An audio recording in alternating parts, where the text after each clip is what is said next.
The recent street protests by the Coalition for Reforms and Democracy seeking the ejection from office of IEBC commissioners have seen ugly scenes witnessed as demonstrators have engaged police in street-running battles. The chaos have seen 3 people shot dead, with hundreds others admitted in hospitals with injuries.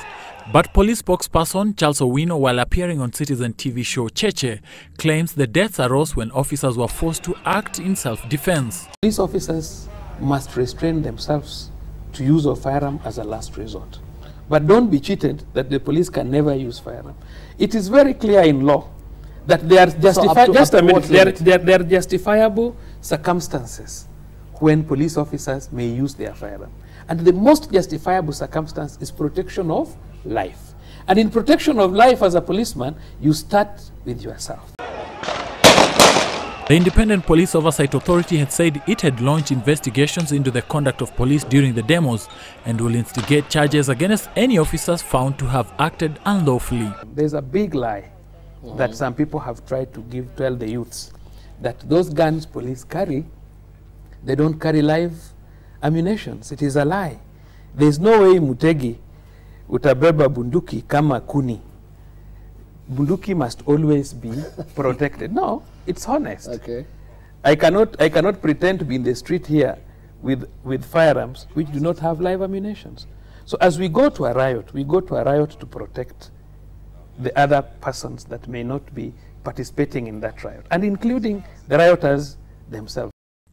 Owino was, however, hard pressed to explain why the police officers resorted to the use of excessive force even against subdued protesters. And unlike military, police officers don't take collective responsibility. We take individual responsibility. When you are sent to work, you can't work professionally the way you have been trained. And if you don't work professionally, and what you can learn from this is you should be asking the Independent Oversight Authority, how far have they gone with their inquiry?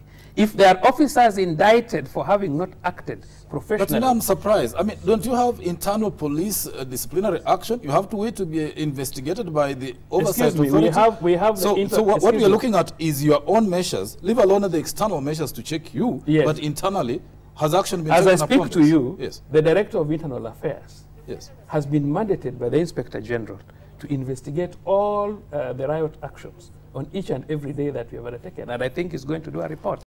With growing concerns over the high-handedness displayed by some of the police officers in handling the demonstrators, it remains to be seen whether action shall be taken against the said rogue officers.